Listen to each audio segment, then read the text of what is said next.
اور اس میں کیا ہے؟ عقائد بیان کیے گئے ہیں۔ معلومہ متقدمین کے ہاں فقہ عام تھی، عقائد اور اعمال دونوں کو شامل تھی۔ متاخرین کے نزدیک پھر فقہ خاص ہو گئی، اعمال احکام فروعیہ کے ساتھ خاص ہو گئی، اور احکام اصولیہ عقائد اعتقادیہ ان سے نکل گئے۔ اعلم ان اصول الشرع ثلاثۃ، شریعت کے اصول تین ہیں: الکتاب والسنت واجماع الامہ۔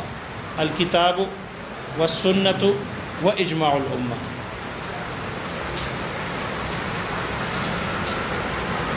کتاب سے کتنا کتاب مراد ہے؟ شاشی میں آپ پڑھ چکے ہو۔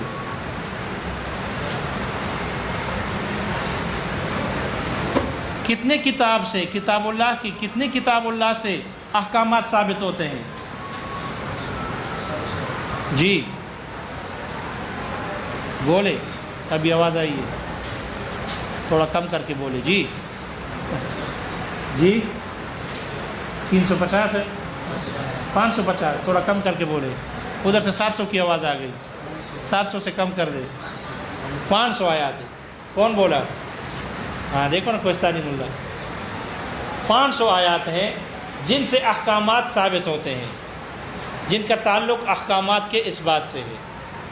باقی جو آیات ہیں وہ قصص ہے، وہ امثال ہے، ان سے احکام ثابت نہیں۔ اس لیے کتاب سے مراد پوری کتاب نہیں بلکہ بعض کتاب ہے۔ 500 آیات، یہ ایک قول ہو گیا، اس کو شارح نے ذکر کیا۔ دوسرے قول کو محشی نے ذکر کیا ہے، اور وہ قول یہ ہے کہ یہ بھی ممکن ہے کہ کتاب سے مراد پوری کتاب ہو۔ کتاب سے مراد پوری کتاب مراد ہے۔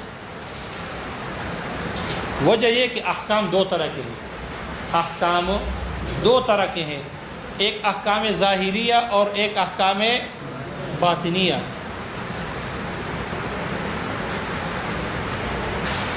احکام ظاہریہ وہ ثابت ہوتے ہیں ان 500 آیات سے، اور قصص و امثال سے احکام باطنی ثابت ہوتے ہیں۔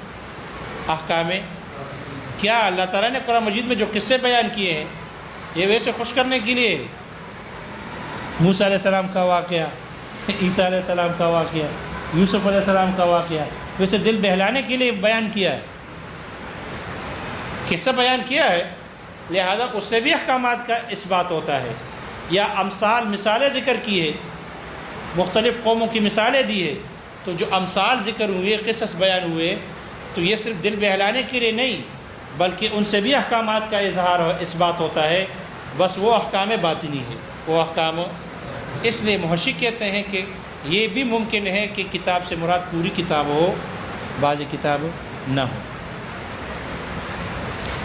اسی طرح سنت ہے، سنت سے کتنے حدیث مراد ہے؟ سنت سے کتنی حدیث مراد ہے؟ جی وہ کہتے 3000 ہے۔ جی ویسے مارو، خرچہ تو نہیں آتا کوئی بل نہیں آتا۔ شاباش، 3000 احادیث ہے۔ 3000 سنت سے مراد 3000 ایسے احادیث ہیں جو جن سے احکامات ثابت ہوتے ہیں، اس لیے سنت سے مراد 3000 احادیث ہیں۔ لیکن یہاں بھی محشی کہتے ہیں کہ یہ بھی ممکن ہے کہ سنت سے پوری سنت مراد ہو، جتنے بھی احادیث ہیں سب مراد ہو سکتے ہیں، اس لیے کہ جو باقی احادیث ہیں ان میں جو قصص اور امثال بیان کی گئی ہے تو ان سے بھی احکام باطنی ثابت ہو سکتے ہیں۔ اس لیے احکام ظاہریہ 3000 احادیث سے اور احکام باطنی باقی احادیث سے ثابت ہوتی ہے۔ اس لیے یہ ممکن ہے کہ حدیثوں سے مراد، سنت سے مراد پوری سنت ہو، ساری احادیث ہو۔ او اجماع الامہ، یا امت کا اجماع۔ امت سے کون سی امت مراد ہے؟ جی امت محمدیہ علی صاحبہا الصلاۃ والسلام، امت محمدیہ۔ اس لیے اجماع الامہ کہا۔ یہ اس امت کے شرافت اور اعزاز اور تکریم کی وجہ سے اللہ تعالیٰ نے اس امت کی اجماع کو حجت بنایا۔ جیسے قرآن اللہ کا کلام حجت، نبی کا کلام حجت، اس امت کے مجتہدین کا اجماع بھی کیا ہے؟ حجت ہے۔ اجماع کے مراتب ہے، آگے آ جائے گا آخری کتاب میں انشاءاللہ۔ اجماع کے مراتب ہے، بعض اجماع حجت قطعیہ ہے، منکر کافر ہے بالاتفاق، اور بعض اجماع ایسے ہیں کہ اس کا منکر گمراہ ہے، کافر نہیں۔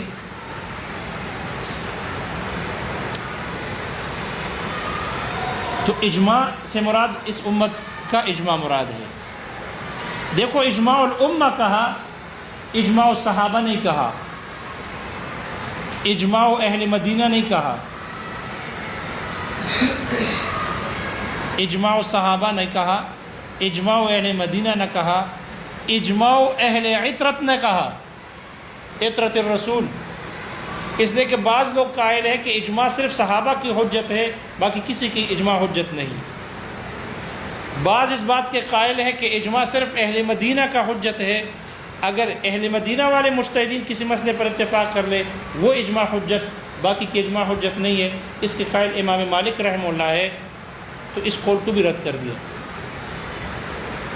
اور شیعہ اس بات کے قائل ہے کہ جو آپ علیہ الصلوۃ والسلام کے اولاد ہیں ان کا اجماع حجت ہے، آپ کے اولاد کے علاوہ کا اجماع حجت نہیں۔ تو یہاں اجماع الامہ کہا، نہ اجماع الصحابہ کہا، نہ اجماع آل رسول کہا، یا نہ ہی اجماع اہل مدینہ کہا، بلکہ مطلق چوڑا عام ہے، اس نے کہ اجماع کے حجیت کے جو دلائل ہے وہ عام ہے، صحابہ، تابعین، اہل بیت، اہل مدینہ سب کو شامل ہے۔ اگر ان میں اجماع کے شرائط پائے جا رہے تو ان کی اجماع حجت ہے، چاہے صحابہ میں سے ہو یا آپ کی اولاد میں سے ہو یا اہل مدینہ میں سے ہو یا تابعین میں سے ہو۔ وہ آیا سمجھ میں؟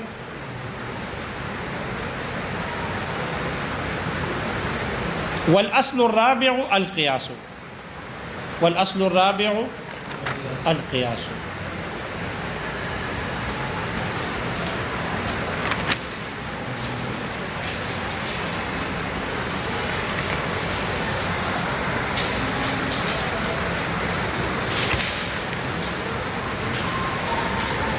ٹائم تو ہے نا جی؟ کیا ہو ترجمے میں ٹائم لگے گا؟ اور عصر کی نماز میں کتنا ٹائم رہ گیا؟ بہت ٹائم ہے۔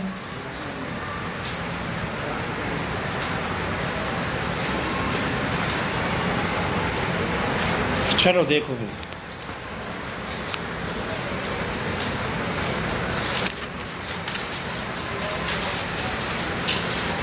دیکھو پچھلا ترجمہ دیکھو، والصلاۃ علی من اختص یا علی من اختص بالخلق العظیم، اور رحمت کاملہ اور درود نازل ہو اس ذات پر کہ جس کے ساتھ خلق عظیم خاص ہے۔ فتفسیر الصلاۃ واضح، صلاۃ کی تفسیر واضح ہے۔ وقولہ علی من اختص، شارح کہتے ماتن کا قول علی من اختص کنایۃ، یہ کنایہ ہے عن محمد صلی اللہ علیہ وسلم، آپ علیہ الصلوۃ والسلام کے ذات گرامی سے کنایہ ہے۔ نام کیوں ذکر نہیں کیا؟ تنبیہاً، اس بات پر تنبیہ اور خبردار کرتے ہوئے، علی ان کونہ مختصا بالخلق العظیم، کہ آپ علیہ الصلوۃ والسلام کا خلق عظیم کے ساتھ مختص ہونا، یعنی مختص بھی ہونا، مما، یہ ان چیزوں میں سے ہے کہ تقرر فی الاذہان، کہ جو ذہنوں میں پکا ہو چکا ہے، بیٹھ چکا ہے، قرار پکڑ چکا ہے، حتی لا ينتقل الذہن من هذا الوصف الى غیرہ علیہ الصلاۃ والسلام، یہاں تک کہ ذہن اس صفت سے آپ علیہ الصلاۃ والسلام کے غیر کی طرف منتقل نہیں ہوتا۔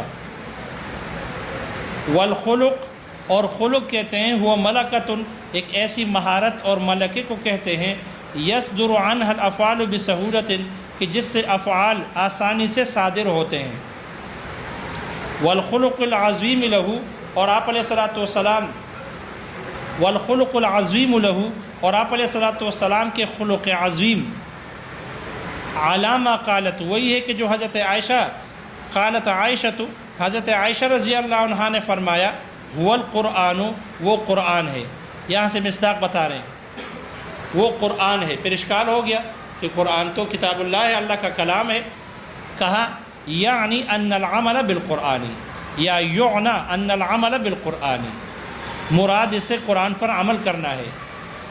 کان جبلۃ لہ، یہ قرآن پر عمل کرنا آپ کی فطرت بن گئی تھی. من غیر تکلف، بغیر تکلف کے تھی. دوسرا قول وقیل کہا گیا ہوا الجود بالکونین، دونوں جہانوں کی سخاوت کرنا ہے. والتوجہ الی خالقہما، اور اس کے خالق کی طرف متوجہ رہنا ہے. تیسرا قول وقیل کہا گیا ہوا وہ خلق عظیم ہے، ما وہ ہے اشار الیہ علیہ السلام جس کی طرف آپ علیہ السلام نے اشارہ کیا، بقولہ اپنے فرمان، سل من قطعک، تم جوڑو اس شخص کو جو تمہیں کاٹے، یعنی تیرے ساتھ تعلقات ختم کرے. واعف عمن ظلمک، تم معاف کرو، درگزر کرو اس شخص سے جو تم پر ظلم کرے. واحسن الی من اساء الیک، اور تم احسان کرو، بلائی کرو اس شخص کے ساتھ جو تیرے ساتھ برائی کرے. آپ کے اس فرمان کی طرف اشارہ ہے. شارح کہتے ہیں والاصح، زیادہ صحیح یہ ہے، ان خلق العظیم، جو خلق عظیم ہے، وہ السلوک، وہ چلنا ہے، الی اس راستے پر، ما یرضی عنہ اللہ تعالی والخلق جمیعا، کہ جس سے اللہ تعالیٰ بھی خوش ہوتے ہیں اور مخلوق، خلق بمعنی مخلوق کے، اور مخلوق بھی خوش ہوتے ہیں، دونوں اس پر راضی ہوتے ہیں، خوش ہوتے ہیں. ایسے راستے پر چلنے کو کہتے ہیں. شارح کہتے ہیں وہذا غریب جدا، یہ بہت ہی نایاب ہے. غریب بمعنی نایاب، نادر. شارح کہتے ہیں متن کا متن جو ہے وہ تلمیح الی قولہ تعالی، یہ متن کا متن اشارہ ہے اللہ تعالیٰ کے فرمان وَإِنَّكَ لَعَلَىٰ خُلُقٍ عظیم کی طرف. پھر اشکال ہوا کہ اس کی طرف اشارہ کیسے ہے؟ متن میں تو اختصاص ثابت ہوتا ہے، آیت میں تو اختصاص ہے ہی نہیں، اس لیے وضاحت کر دی. وہ ہوا، اور یہ آیت جو ہے وَإِن لَمْ يَدُلَّ عَلَى الْاخْتِصَاصِ، اگرچہ یہ اس اختصاص پر اس نے دلالت نہیں کی یا نہیں کرتا، لیکن لما کان فی محل المدح، لیکن یہ آیت جب محل مدح میں ہے یا محل مدح میں تھی، اختص بہ، تو آپ کے ساتھ خاص ہو گئی، یا اختص بہ، آپ کے ذات کے ساتھ خاص کر دی گئی. وعلی آلہ الذین قاموا، اور درود آپ علیہ السلام کے آل پر ہو، الذین قاموا، کے جو کڑے ہو گئے، بنصرت الدین القویم، مضبوط اور سیدھے دین کی مدد کے لیے کڑے ہو گئے. شارح کہتے ہیں ماتن کا متن عطف، یہ عطف ہے علی قولہ علی من اختص، ماتن کے قول علی من اختص پر عطف ہے. والآل، اور جو آل ہے، پہلا مصداق اہل بیتہ، آپ کے گھر والے ہیں، یعنی ازواج اور نساء النبی مراد ہے. دوسرا قول او عطرتہ، یا آپ کے اولاد ہیں. او کل مؤمن تقی، یا ہر متقی مومن مراد ہے. اور اس سے اشارہ، اس کی تائید میں ایک حدیث بھی ہے، آپ نے فرمایا کل مؤمن تقی فہو آلی، ہر متقی مومن میرا آل ہے، وہ میری آل ہے. شارح کہتے ہیں وہو الانسب، یہ تیسرا قول ہی زیادہ موضوع اور مناسب ہے. ہاں ہونا یہاں پر، کیوں؟ لأن المصنف لم يتعرض لذکر الاصحاب فی الصلاۃ، اس لیے کہ مصنف نے درود بھیجنے میں اصحاب کے ذکر کے درپے نہ ہوئے، اصحاب کے ذکر کو نہیں چھیڑا. فکان الاولا، فاتالیلیہ ہے، اس لیے زیادہ اولا ہے، وہ تعمیم، اور وہ تعمیم ہے، زیادہ اولا وہ تعمیم ہے کہ اس کو عام رکھا جائے، آل کو.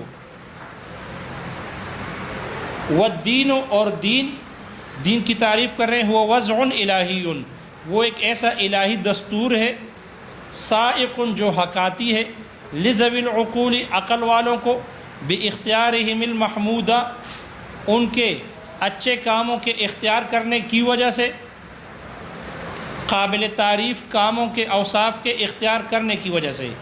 اگر منصوب پڑھیں گے محمود کو تو یہ مفعول بن جائے گا اختیار مصدر کے لیے، اور مجرور بھی پڑھا گیا باختیارہم المحمود، پھر یہ صفت بن جائے گی اختیار مصدر کے لیے، ان کے پسندیدہ اختیار کی وجہ سے. الی الخیر بالذات، خیر بالذات کی طرف ہانکا کر لے جاتے ہیں۔ یہ الی الخیر جار مجرور یہ متعلق ہے سائق کے۔ شارح کہتے ہیں وَهُوَ يَشْمَلُ الْعَقَائِدَ وَالْأَعْمَالَ، یہ دین جو ہے عقائد اور اعمال کو شامل ہے۔ وَيُطْلَقُ عَلَى كُلِّ دِينٍ، اور ہر دین پر اس کا اطلاق کیا جا سکتا ہے۔ وَالْإِسْلَامُ هُوَ الدِّينُ، اور اسلام ہی ایک ایسا دین ہے المخصوص جو خاص ہے لمحمد صلی اللہ علیہ وسلم، آپ علیہ الصلوۃ والسلام کے ساتھ۔ شارح کہتے ہیں وَلَعَلَّ فِي وَصْفِهِ بِالْقَوِيمِ إِشَارَةً، ماتن کا اس کے قویم کے وصف میں اشارہ ہے الیہ، اس بات کی طرف کہ یہ دین اسلام ہی مراد ہے۔ کیوں؟ لأن الدین الاسلامی، اس لیے کہ دین اسلام والموصوف بالاستقامتی، یہی استقامت والے صفت کے ساتھ موصوف ہے۔ ثم اعلم، پھر جان لو، ان اصول الفقہ له حد اضافی و حد لقبی، اصول فقہ کی ایک حد اضافی ہے اور ایک حد لقبی ہے۔ وغایت و موضوع، اور ایک غایت ہے اور ایک موضوع ہے۔ ولما لم یذکرہ المصنف، لیکن جب مصنف نے اس کو ذکر نہ کیا، طویناہ علی غرہ، تو ہم نے بھی اس کو لپیٹ دیا اسی کے طریقے پر، اسی کے نشان پر۔ غر کہتے ہیں، آپ نے دیکھا ہوگا کپڑے کو جب آدمی لپیٹ دے اور پھر کھول دے تو وہاں نشان پڑ جاتا ہے، سلوٹ، خاص طور پر کاٹن کے کپڑے میں، اس کو کہتے ہیں غر۔ تو چونکہ مصنف نے اس بحث کو لپیٹ دیا اور تعریف ذکر نہیں کی، غرض و غایت موضوع ذکر نہیں کی، تو ہم نے بھی اسی کے طریقے نشان پر چل پڑے، ہم نے بھی اس کو ذکر نہیں کیا۔ ولیکن لابد ہا ہونا، لیکن یہاں پر ضروری ہے، من ان یعلم، کہ یہ بات معلوم ہو، ان علم اصول الفقہ، کہ اصول فقہ کا جو علم ہے، علم ایک ایسا علم ہے، یبحث فیہ عن اثبات الادلۃ للاحکام، کہ جس میں احکامات کے لیے ادلہ کے اثبات سے بحث کی جاتی ہے۔ فموضوعہ علی المختار، راجح پسندیدہ قول کے مطابق اس کا موضوع ہے، هو الادلۃ والاحکام جمیعا، وہ ادلہ اور احکام دونوں ہیں۔ الاول من حیث انہ مثبت، اول اس حیثیت سے کہ وہ مثبت ہے احکامات کے لیے، والثانی، اور دوسری یعنی احکام، من حیث انہ مثبت، اس حیثیت سے ہے کہ اس کو ثابت کیا جاتا ہے۔ والمصنف ذکر احوال الادلۃ فی صدر الکتاب، مصنف رحمہ اللہ نے ادلہ کے حالات کو ابتدائی کتاب میں ذکر کیا، اولی کتاب میں، واحوال الاحکام فی آخرہ، اور احکامات کے حالات اور احوال کو آخری کتاب میں ذکر کیا، بعد الفراغ عنہا، ادلہ کے بحث سے حالات سے فارغ ہونے کے بعد۔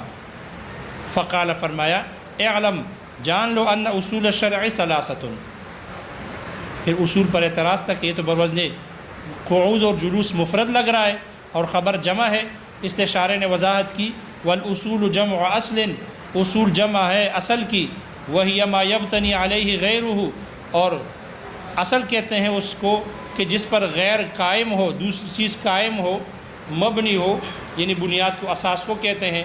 والمراد بہا ہا ہونا الادلۃ، یہاں پر اصول سے مراد ادلہ ہے۔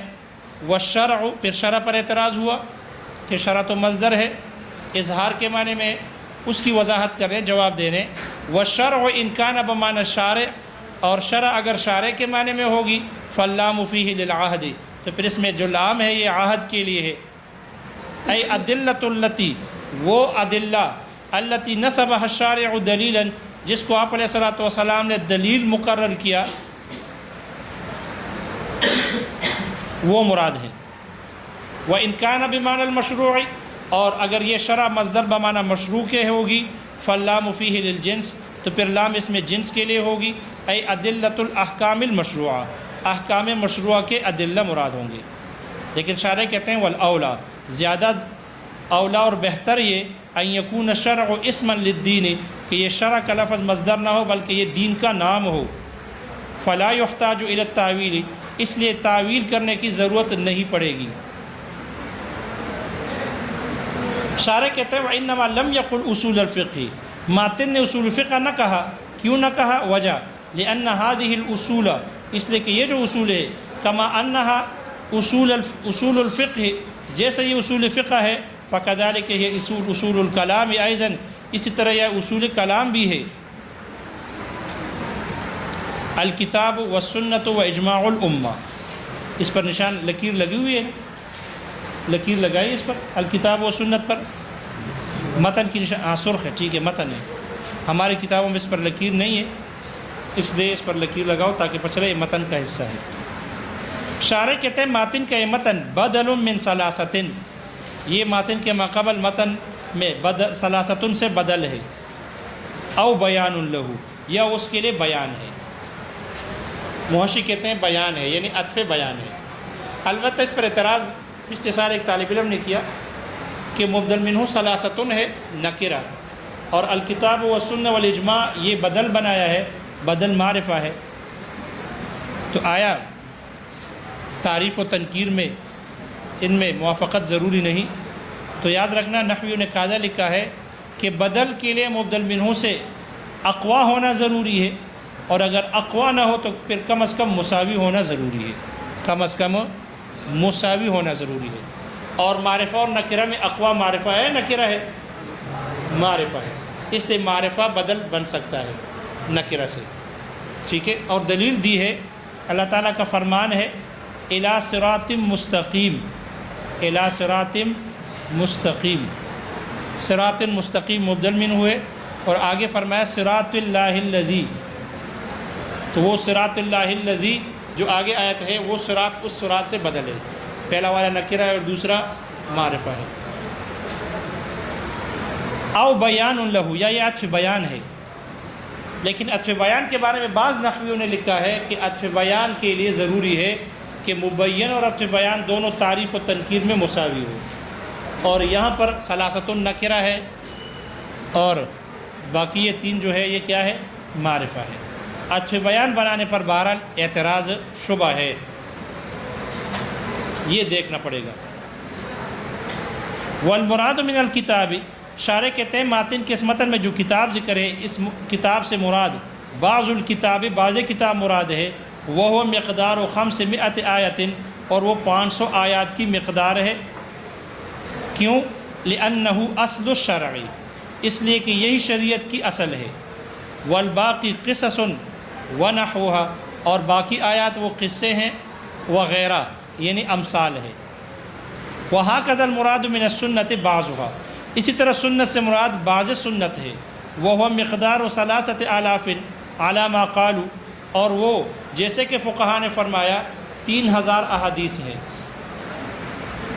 والمراد باجماع الامہ، اور اجماع الامہ سے مراد اجماع امت محمد صلی اللہ علیہ وسلم، امت محمدیہ علی صاحبها افضل الصلوات والتسلیمات، ان کا اجماع ہے۔